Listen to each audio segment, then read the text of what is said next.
All right, what is up, ladies and gentlemen? It is another Beastbound video, and in today's video, I've got something special for you. It is one of the most asked questions that, I get, or I reckon most coaches get. How do you help someone that is better than you? And today we're doing something very special because I'm going to do a one-take video on a specific team I'm not affiliated with. And I'm going to give you insights in all the steps that I would go through if I was their coach to indicate and show you how I, as a coach, can contribute to their successes. I asked what team people would like to see, and the team that people ultimately decided on was KARMINE Corp's run in Europe Open 5 from the 2026 season. This is a finals loss where they lost ultimately against Gentlemates after making it barely in a Game 7 semi-finals against NIP after having been knocked to lowest by also Gentlemates. So it's a very interesting event that I very much enjoyed watching. After this event, KARMINE Corp only made it to, I believe, the top 6, top of my head, in Europe Open 6. So it is a good event to kind of look and showcase some of the things that I would have potentially been able to contribute towards as their coach at the time. Now, before I dive into the replay, before I dive into the stuff that I want to show you guys, I want to just say that I am not affiliated with any of these players.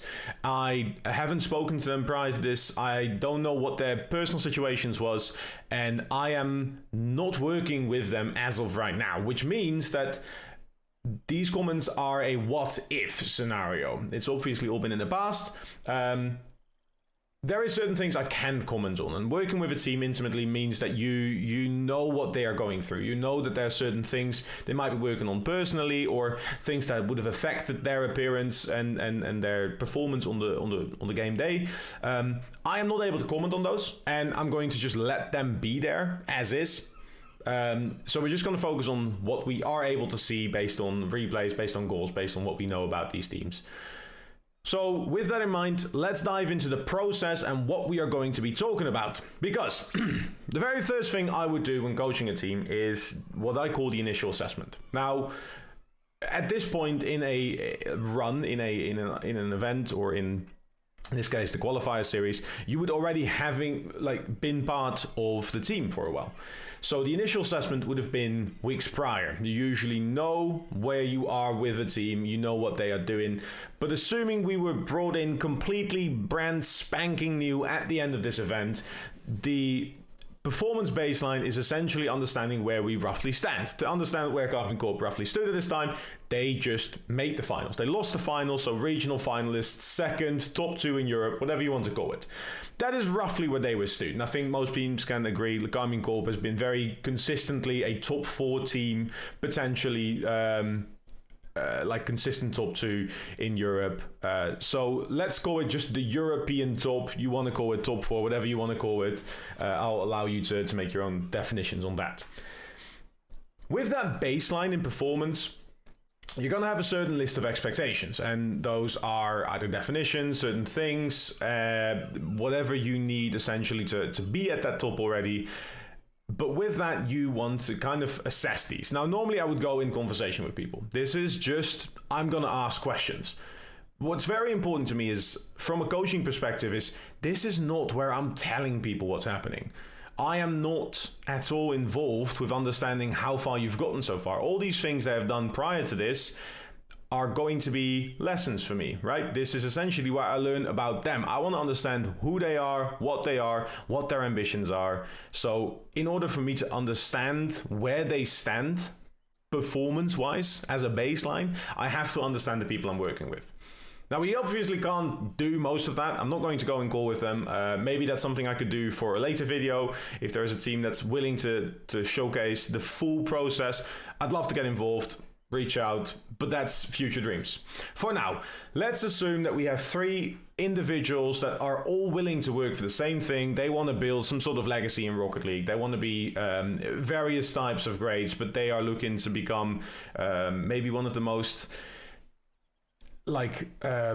prized players, maybe one of the most individually like prized players, and let's say some guy that's just like always been doubted, so he wanted to show up and show that his presence mattered, right? Like 3 ambitions that are roughly equal or in a similar ballpark. They all want to be one of the greats, and they want to show up to the world, make majors, make worlds, and be nothing but fantastic. When working with professionals, these are like common goals that you'll find. People want to have some reason to improve. Without that reason, if it's just a personal thing, there is very hard. It's very hard to find the ambitions within players. So, with that assumption made, we would go towards the goal definition. This is, what are we working towards? When you're working with individuals, it might be a mechanic you're trying to pick up. It might be a rank you're trying to achieve. But at this level, it's usually very simple. We want to improve. We want to make a better result. We want to win events. We want to name your goal. So in this case, they were the finalists. It's very simple. We want to know how to beat the team we lost against. Hey, what did they do different? What have they changed up? Can we make it a consistent thing that we're beating teams like these? Can we win the next event? And with that also comes the first kind of hurdle, because the next event is 2 weeks. So this is where I will put the kind of like footnote, the side mark. Like, you are given a very limited amount of time in between Rocket League events. As a coach, it can be incredibly difficult to implement the right changes with only 2 weeks. And that's where the competitive side of me comes out. So the goal is win the next event. We have 2 weeks. We can fix one thing, maybe 2 things, depending on how the schedule looks. You might have other things like shoots, you may have flights, you may have personal things to work with, but you only have 2 weeks until the next event, and you have to be there. You have to be ready for it. Good luck, good luck. So this is where we'd go in, and I'm going to go over a couple of replays. Now, for the sakes of like speed, I'm not going to show you reviewing all the replays, because this is going to be like a multiple hour event, but I'm going to leave all the footage in. I'm going to keep the recording running. I haven't looked at these games prior to these, and I'm just going to show you some of the things that we're looking at right now. I'm going to focus on specifically 3 groups of replays that you can all find, by the way, for which I'll shout out the ball chasing website. But essentially, this is what we're looking at. In the Europe Open 5, you can see, this is the Wikipedia page, we have KARMINE Corp getting second. They lost to Gentlemates, and in their run, ignore all these teams, you can see that the close series they played, it was a 2-4 loss to Gentlemates in the upper bracket quarterfinals, where they kind of lost momentum and they couldn't bring it home. A relatively comfortable 4-0, followed by a 4-3 close game 7 against NIP, and then a 4-2 yet again against Gentlemates in the finals. We're going to look at these 3 series. So the 2 Gentlemates series, and we're going to try and combine them with the NIP one as a sort of like double proof that, you know, the things we're seeing are the things we're seeing. I'm not going to look too much at the run prior to this. Sometimes it can be interesting. So the series against Man City could be an interesting one. But only losing 1 series there up until that weekend isn't all that interesting.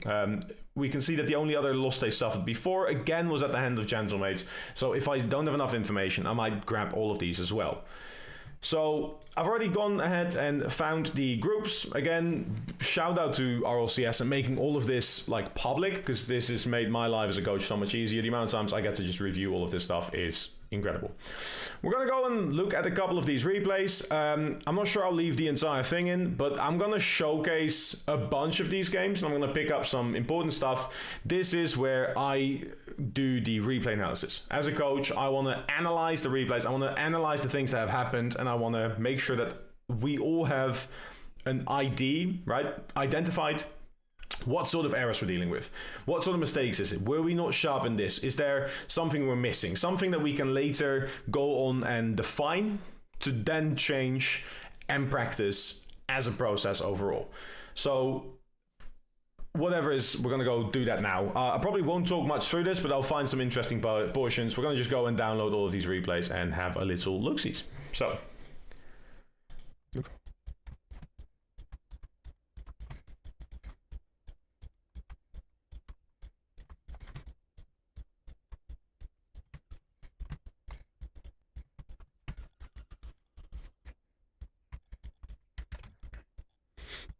Now it is interesting necessarily for this, but like I'm going to work my way backwards. I like to see what kind of shift happens. If I'm seeing things in the last game, which as we can see is like a 1-6 loss there, what changed compared to the 3-1, the one before?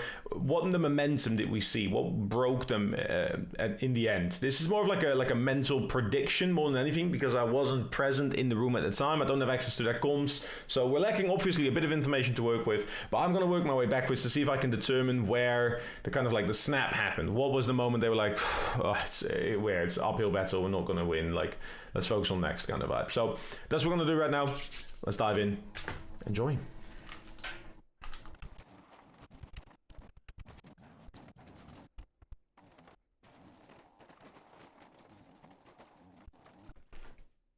Okay, so we've watched a load of games, and I'm happy to say that I found not necessarily like a definitive trend, but I've seen a area in which I'm happy to conclude that there is a certain improvement to be made here.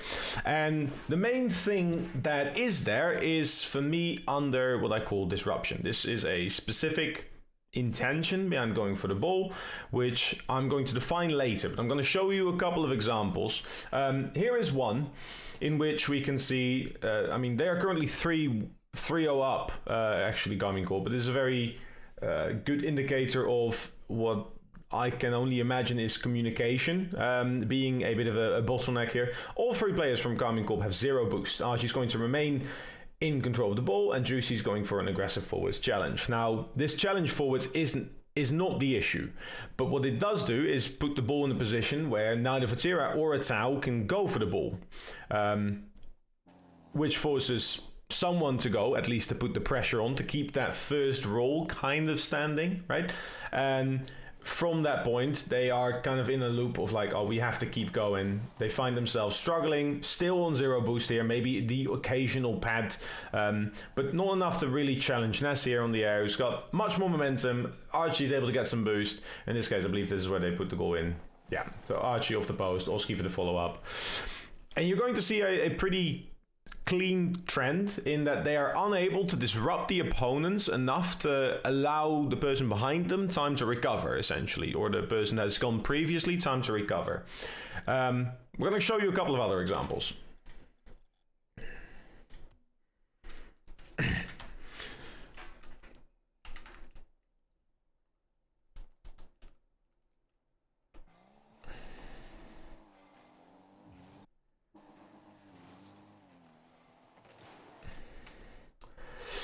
So this is the final game, actually. This is the 1-6 they lost at the very end. And you're going to see kind of Juicy go up for this ball here. Vatira and Nassau both back or in a position to be deemed back.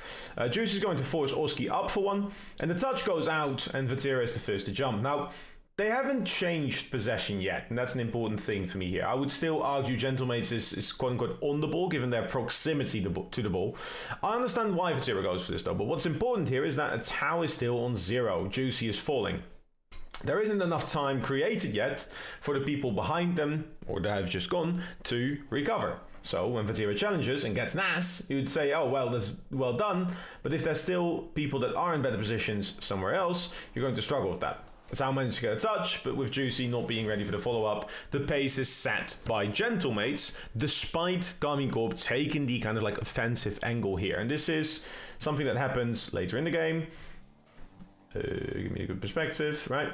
Juicy goes for one, Nas gets the touch out. Vatira is going to jump forwards. We haven't got Juicy recovered yet. We haven't got Juicy in a position where he can really go for it yet. And if the ball doesn't go where you can get the follow, if now Atau goes as well, Juicy hasn't recovered, and it doesn't go forwards, or it doesn't go into a position where you have definitively changed the possession over, right?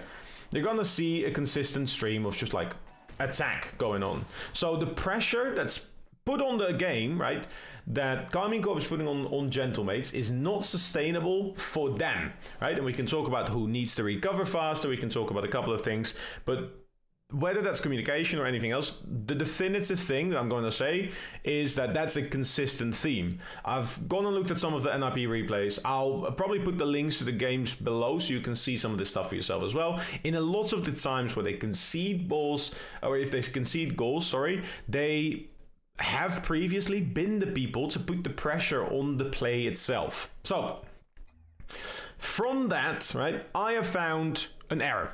This is something that I see consistently going wrong. And my job as a coach here is not to point a finger and go, it's his fault, it's this person's fault. I have found something that I'm going to be able to present to them, and as a team we can work on here. So that's the next kind of step here.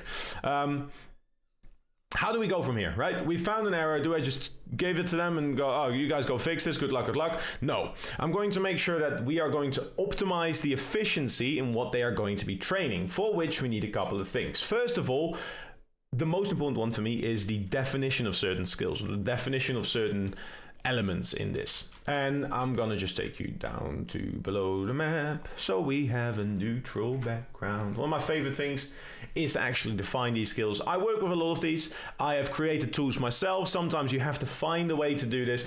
These are not the truth, the whole truth, and nothing but the truth. These are simply some of the things I use. So to understand what I'm talking about here, first of all, I am talking about a combination of a couple of things. The first thing is the intention to go for a ball. I define the intention as 4 categories. And those 4 categories you can kind of put against your opponent's 4 categories to just make it really, really simple for yourselves. We have, on one side, we have the shot. This is the most common thing that you can go for. The shot, you need to score goals. You just want the number to go +1. That's all you need to do. So in order for you to get that shot on target, you need to shoot. You need to have some sort of attempt on goal.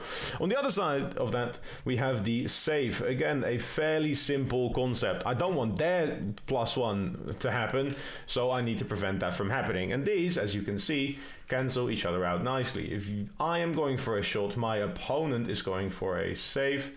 And that's going to be the case for all of these, obviously against each other. So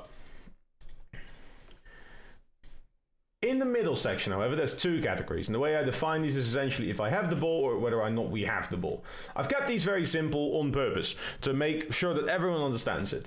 This one I call disruption, and it is what we are currently looking at. The disruption means they have the ball, the opponents have the ball, or have some sort of possession, they are in control of the play, and we need to prevent them from setting up. We don't want them to have that control anymore. I don't want them to go for a shot, I don't want them to build out that control. I'm going to make sure that I am the obstacle, I am in the way, or better yet, my teammate receives the ball, preventing them from setting up, preventing them from scoring goals, preventing them from progressing. Disruptive play.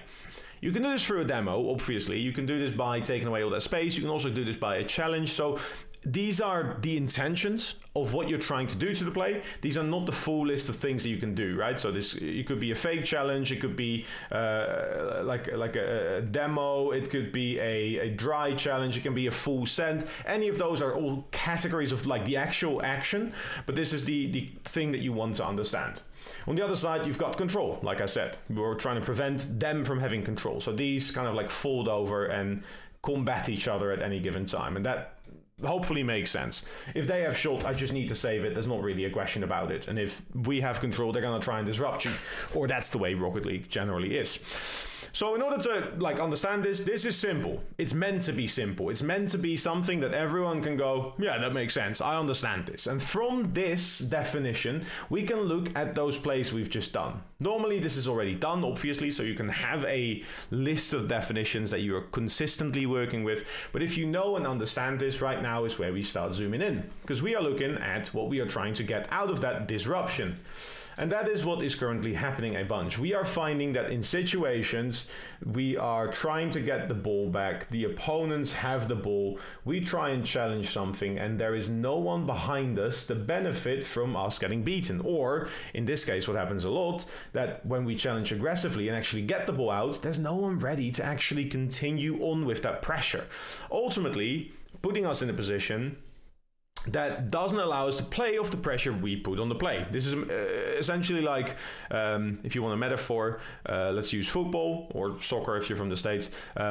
You have not got the ball, but you're trying to go for a sliding tackle. You get a perfect tackle, but behind your opponent is another opponent who's just going to get the ball. Now you've you've put yourself out of the play, you've maybe tackled one of the other ones, but there's no one from your team nearby enough to get the ball after the sliding tackle, to work off of that pressure. And that means that your intervention, your action, whatever you want to call it, has not been efficient. And that's ultimately what you're trying to achieve. We're trying to maybe prevent him from setting up, but also ultimately try and get that possession back. At that point, we'd have to look at hey, why is it not working? And this is, for me, it's one of the biggest questions that we keep asking. We keep asking ourselves as coaches, why? Why did things not work? If I look at all of those, there is a variety of reasons. And sadly, I don't have the option to determine some of those because we, for example, do not have access to the comms. Now, this might be a comms issue. If no one had communicated that they were bumped, not ready behind the play, not quite able to go forwards, if no one asked for a specific touch or for someone to be, released to go into the play, these are all varieties of communication-based mistakes that I cannot, with good conscience, identify in Karmine Corp's gameplay. I would have to have their comms, and if you're an organization and interested in someone that's more than comfortable with actually analyzing all of this, working from recordings, working forwards to the future, or building you something that can outlast these systems, get me involved. But for the time being, I cannot say it is in comms. So we have to assume it's in something else. We're going to assume it's something in the gameplay because, frankly, that's the most interesting for most people watching it as well. So if we say, in this case, we have found ourselves to be consistently focusing on that getting the ball back, right? We have been playing disruptive aggressively to try and benefit from it forwards. Then we can understand where we are coming from. And this is where I had to look a little bit further. I had to look at some of the goals that Karmine Corp scored. Karmine Corp scored a bunch of goals of their aggressive challenges. There is quite a few goals, right, where they challenged the ball aggressively and the opponents weren't as ready, so the player that sat deep was able to actually maintain the possession, or actually regain the possession, if you will. And if you want to draw this one out, this is like a challenge. We assume we have one of our teammates, we're playing from pink, we have one of our teammates upfield. They have got to recover, so they've been previously, but they still have to recover out, right? Then we have the opponent that's making the challenge, or the teammate that's making the challenge, and we have a teammate that sits behind the play. This is what I call the covering role, or the third role. It's not necessarily the furthest back, if you know what I'm talking about with roles, but that's a video for another day. So the third back coverage is what we are looking at. Now we also have the opponent. So we have the opponent. This opponent in fact has the ball. We have, let's say, an opponent over here, and let's put an opponent over here. Now when the challenge, this action works and the ball gets to this player that's still upfield before they have needed to recover, there was quite a few instances where either they would get the demo and this player could then follow up to get the goal, or this player would get the ball and would be able to score in that one-on-one situation. So there is quite a few situations in which this is desirable.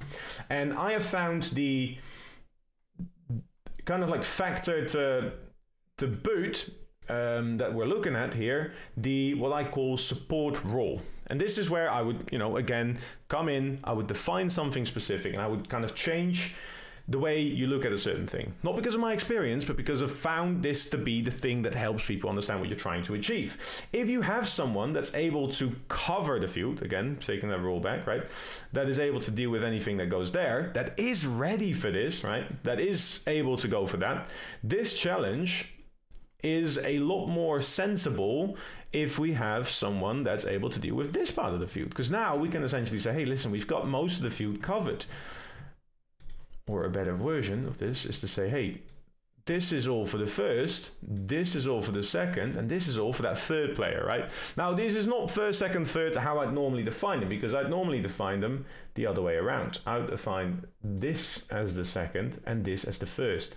And the reason why is a little bit interesting, I think, because in my perception of Rocket League, you have cover, you have support, and you have pressure. And first is very clearly the pressure. Most people would define this as pressure. Most people would have no issue with the saying, hey, this player is putting the pressure on this field. Right, so again, we have a definition, we want to work with this, we want to make sure that we are able to work with this. This is the first person, they're putting the pressure on the play, they are forcing a reaction. They're either trying to make sure the ball goes there, where again, we have someone else that can go for it. They're trying to make sure that this doesn't go towards the net in a situation that we can't deal with, right? Then we have what I call the support role, and the support role is a little bit different to what I expected or what I've seen it look like in various cases. Support to me means I am helping the play in whatever way I can. I am helping benefit the play. I'm not looking to kind of cover or wait, which I expect this player to do, and be able to deal with the consequence of the play, right? So they are inactive, they are passive to the play. They're not trying to creep closer, they're not trying to go sit forwards, they're not trying to push up already. They want to cover what's the consequence of the play. And I'm looking for that second role to be actively engaged with, hey, well, how can I help out this play? And a good example here, for example, is maybe getting this demo, right? The demo there prevents the continuation of the opponent's play, forcing a large gap, if this play goes in that direction, between their attack and their defense, as it then spawns later there, right? For example, wherever they spawn, with the demo spawn. Update. So with that in mind, right, this could also be said about being still able to maintain this role. If you have done a challenge that doesn't force you to immediately recover heavily, right, you can stick around. You can try and be a presence in the midfield. You can try and take over the pressure again, which sometimes means you go from first to second back to that first pressure role before you have a chance to recover. But if that benefits the play, having a third that sits out a little bit further and allows two players to do like almost an internal rotation is a great way to deal with this. And a way for you to recognize this is important. So don't just go and do this on your own in your own games. This is something that you want to learn about as the game progresses. You want to understand when decisions like these make sense. And having this as a skill definition, right, is a attempt for me to change something that's going to be able to deal or going to help the team to be able to deal with situations at these. Instead of having the second be kind of the person that's there and there be no coverage whatsoever, we are looking to maintain the pressure from the person that has previously gone, for example, if and when possible, or if that isn't possible, lower the intensity of the challenge for the first so that they can maintain the pressure and kind of go into the shadow defense. So what do we recognize here? Hey, do we have a second that can go again in this situation where we clearly need to invest into the play to provide the pressure? Or do we have someone that's able to kind of move up because our second's already on the way out? So the difference being, to draw this one out, do we have a player that's still here looking to get out? Or do we have a player that's already here able to take over third? Do we have a second that only can take over, or that can take over that third role, right? Or do we have a second that can maybe help out with first, right? Or do we just have no chance whatsoever, right? Might be the case that, you know, your second has been bumped, they're completely off the play, they're in the corner, upside down, no boost, the parents have just called and it's a dreadful time. Can we recognize which of these scenarios we're kind of in very fast, and can we realize what's there? So that's the kind of skill you're looking for. You have your definitions. Hey, we're looking to define it this way, right? If a team has different definitions, I'll work with different definitions. I don't mind it. If a team has different ways of working with it, I don't mind it.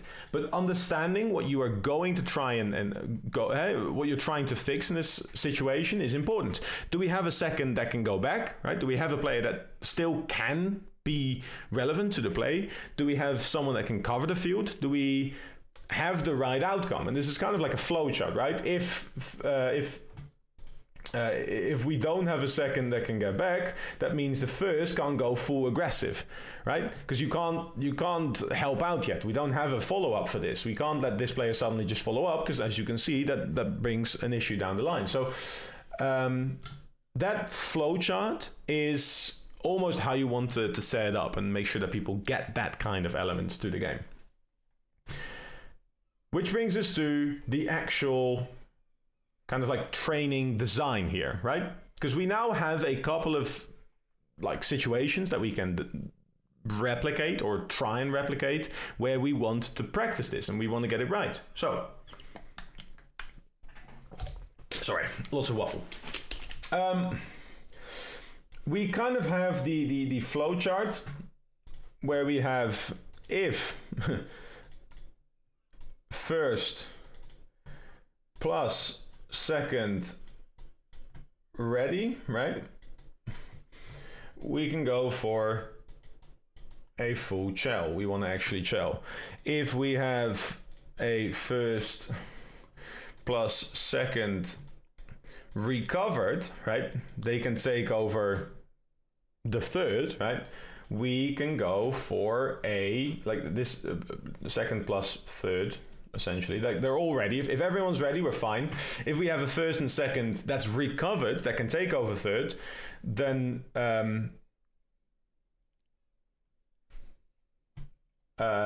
sorry, that still needs to recover. So this is all three players. Sorry, let me do this again. So if first, second, drawing is never my strong suit, second and third are ready, we want to be able to actually challenge the play, right? We want to contest it.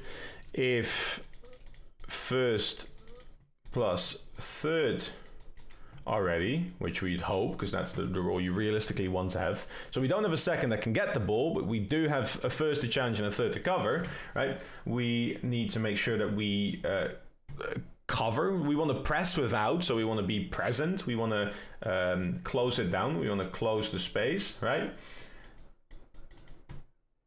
Close space, there you go, beautiful. Don't have much space, ironically. If we just have a first, good luck, right? If first we messed up before this, right? The hero play, whatever you want to call it, do what you can, right? This is kind of like you've already messed up if this is the case, but that's what we're trying to prevent. Like, good luck, this is all we can, right?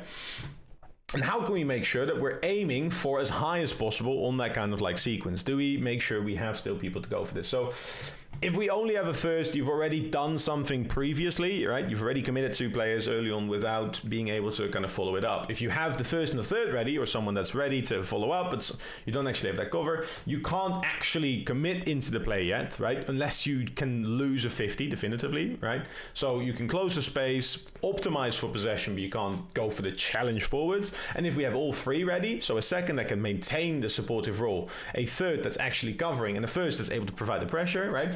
We are looking to go for that challenge. And that's that difference. We want to set this up in a certain way. This is where that goal becomes like important, right? We want to make sure that we are going to train this efficiently. So if you understand this, if you're still with me so far, that's brilliant. From that position, we want to set up a goal. So I work with a smart system, right? We want to see a certain thing. So we want to change it so that we want to make it specific, measurable, attainable, relevant, and time-bound. I've made a video on smart before. Go look up the goal video on my channel or ask me about it, honestly. I'm more than happy to explain this to me. But realistically, is we want to change X, with the X being the way we challenge, to achieve Y, right, within X time, within number of time. So what we have is we want to change. What do we want to change? Well, we've defined it, the way we disrupt. We want to change the way we disrupt as a team to achieve the way we repossess, the way we get our possession back within 2 weeks, because that's the time frame we have. Or realistically, if you find multiple things, you might want to focus on this for 1 week and then take the next week to focus on something else. Hey, what's the more pressing matter? We want to make sure that we have tested this, tried this, and this is in, and something else that we maybe don't want to change completely, or something that is a little smaller, maybe something personal that people are working on, right? But right now, for this, what we've just seen is we want to change the way we disrupt the opponents when they have possession to achieve a more clean system in which we allow ourselves to repossess, the ball more efficiently without losing efficiency in scoring goals, but in decision making within 2 weeks. And this goal is It is pretty specific, I'll be honest. It doesn't have to always be this specific, but it's something that you can measure. Every time you play a game, every time you play a scrim, you can look back and think, hey, every time we didn't have possession, what challenge did we go for? What did we play for? Did we challenge to get the ball back? Did we challenge to actually achieve the feat that we're trying to do? And that's such an important part of that. So from that goal, we're going to look at the training design. Hey, do we want to run maybe some sort of like special practice? Maybe we need to look at some replays together. Maybe we need to look at a team that does this better, right? Maybe let's look at Gentlemen. Did they do this right? Or do we find something that we can work on there? You also want to practice this in-game. And this is one of the most important things, the live observation, right? We are looking at the performance from the team live. Can we realize what's happening? Hey, I've noticed in this scrim that I'm still doing it. I messed up there. I challenged way too aggressively. I knew he wasn't ready yet because I didn't hear it in comms yet. He didn't say he was there yet, so that's my bad. I should have listened first. All right, cool. Let's do it again. Do it again. Do it again. Make it an active change. Make it something that you're going to initially find silly. If I talk about stuff like this, and this is again a big thing I'm a big fan of, I love people thinking, oh, that was silly of me, right? I made that mistake. Let's change it. Let's do this. Let's frustrate myself into changing it. So that's the big one. Practice it live. Right, this is where you come in with scrims. We want to warm up, make sure you're mechanically able to. Let's make sure that we have our comms energized, right? Like we want to actually be working on comms, so we want to talk about this, and we want to structure our practice so that we're doing 50 minutes of practice, and the last game is kind of like a wind down, right? Maybe the last game is just a little bit. All right, let's recap. What have we learned? Can we set up certain situations, or maybe like this? After the scrims, also a possibility, whatever the preference is for the team, whatever the time frame is for the team, we want to have a structured hour of working on this, or whatever block is manageable for your players. Again, largely personal as well, in which you make that change. You want to see this live, and you want to have the coach with you. At this point, like it really helps having someone to get that third eye perspective to go, hey, listen, like I'm still seeing this. Here's a clip of the example. I didn't hear it here. Do you see how the comms were delayed? Like you were on it, we're not sharp enough with it yet. We weren't ready for that option. And there you have it. At which point the feedback cycle comes. This is, for me, very important. As a coach, I'm not playing, right? I'm not on that field. Sometimes players might go, listen, this is a good change, but I don't feel this is the most relevant one. I've been wrong before. I'm a coach. I'm just a guy. I'm not, all-knowing. I'm not all-seeing. I am seeing things consistently happen, and I'm trying to change that. So maybe someone will go, this is not what I'm seeing. This is not what I'm experiencing. And this is where the feedback cycle is important. I will ask players, hey, what are you noticing? Hey, do you see it? Hey, have you changed it? Hey, do you notice yourself making this switch? And that's such an important kind of like part of that performance validation. Is this actually the thing that we're measuring that is making ourselves feel better about our game? Is this the thing that's going to help us make that next step? So that's a big one. Now, with how short it is in RLCS, the next step is a little bit harder to achieve, because eventually the next couple of steps are trial and error, right? We have to keep it right until it is a habit, until you don't get it wrong again. So that habit, right, is completely formed within 2 weeks. Realistically, that means that if you are trying to change something between events, you have a week to change it, because the qualifiers, like the next main event, is the Sunday after. Usually 2 or 3 weeks is kind of the go-to. So you don't have that much time. You have to like do your analysis by Monday. You have to see what's up by Tuesday, make sure everyone understands it by Wednesday, and you only have 3 days. So this is where time is of the essence, and having someone that's practiced with that entire routine is such a big feat for everyone to kind of like have, and being able to work with players that are ambitious enough to sink those hours into, to work with someone that is willing to help them out like that. Brilliant. So yeah. At which point the competitive testing comes. Now, luckily within Rocket League, you have, the qualifiers. If you're dealing with a team like KARMINE Corp, like your Sunday is your competitive testing. You might lose a game, right? Like, oh, we lost the game, that's fine. As you saw in those results, those are not necessarily the games you worry about. Realistically, you need to be on it, but you don't have to worry, if that makes sense. You just gotta kind of get there. So if you're in that like skill baseline that we said at the beginning, right? We're in the top 4 in Europe. I'm not going to worry about a game against the top 16 team. We just have to show up. But that's going to be our baseline. Hey, we noticed that against the top 16 team, there was no mistakes with it, right? Maybe that one time. We messed up that one time, but that was it, right? We recognized it. We fixed it immediately. We managed to pick it up. And that's such an important feat. So that competitive analysis is then what you want to work on. With how little tournaments there is, sadly, you can't just do a trial tournament. You can't just do like an additional tournament. You have to make the tournaments count. And this is my question for Rocket League. We need more tournaments, man. It's more fun that way. But yeah, dream for later.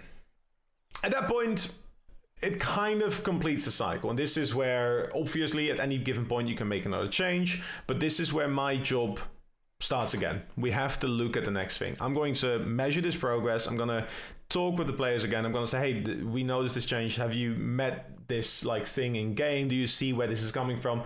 Yes, we feel better. We see that it's working and we're confident to implement it. Brilliant. Hey, we're still missing this kind of bit. Can you look at this? Can you do work with this? Yes, I can. Let's look at it again. That progress tracking and continuous hunger for improvement is honestly really satisfying for me personally to work with. I love working with players that want more, right? And keep asking stuff. But that progress tracking is an important one. You want to measure what kind of implementation actually has the effect that you want to have. And that's such a big feat for me as a coach as well. So that objective measurement, hey, the mental has been up, the confidence is up, we have seen the results do well. Those are all the things you're after. If you're working with organizations, sometimes you have other measurables. Maybe you want to feel better in like real life, or if you're working with physical goals, then you can look at like actual muscle growth or health improvements. But from Rocket League standards, that one is fairly limited. And then there's the program adjustment, which is continuous growth. Hey, we've changed this. Let's make sure it stays in that folder of things we have. I have files on things I've done with different teams in the past, things that worked, things that haven't worked. That trial and error is a big part of what I have done and what I pride myself in, knowing what it takes to get certain people to do certain things, right? It's a continuous effort. You're going to want to get better again and again and again and again and again, and everyone else is as well. So that practice is the important thing. So there you have it. A little bit of an insight. So obviously there is a couple of like speculative things. I can't show you the results of what it would have been like if I had been with KARMINE Corp in that time, but I can make a rough prediction. Rough prediction for that 2 weeks is that within 3 days, the scrims that you do, if you do your analysis by Monday, so you've played the event Sunday, Monday is kind of like a day off. A lot of teams don't immediately scrim. They either travel or they want to just have a moment to breathe, or maybe they'll play some casual like competitive games. You're still playing comp, you're still playing ranked, you're streaming, you're doing what you gotta, but you're not fully you're not immediately sending another 3 scrims down the drain. You're going to give it a second. Breathe out. I do my analysis. I bring it on Tuesday. Listen, this is the plan, right? Hour before scrims. This is what we want to see. Here's the examples. A, B, C, D. Do you see this? That's a common trend. Maybe you've noticed it yourself. Let's, give you an opportunity to talk. Let's work that through. Let's go from there. Let's define this. We want to change this. We want to see it this way. So we have this definition. We've worked with in the past. This definition, which is new. This is a tool that we're going to use. I want to hear this word. I want this to be like a word. Sometimes a word of recognition can be a very useful tool. I've worked with teams that in certain situations will use a random word like a cucumber or something along those lines to just indicate, hey, we can talk about this later, especially during practice. Hey, cucumber, all right, it's recognition, clip it, go from there. We talk about it after the fact, whatever. They have their goals, they've seen their improvement. Tuesday, Wednesday, frustrating scrims, right? You try, you implement it, you see the difference, but you don't always do it yet, so you're frustrated. Friday, Saturday, you have some easy games. There's not really much pressure on it, but you recognize every time it goes right. That's brilliant. Sunday is the big test day. Hey, we have to get it right today. Let's make sure that it's in there. And it works, right? It works. Hey, you're feeling good. You're getting the touches. Every time the opponent has possession, you send someone with efficiency, see the right level of disruption in order for you to get the ball back. Magnifique. You love to see it.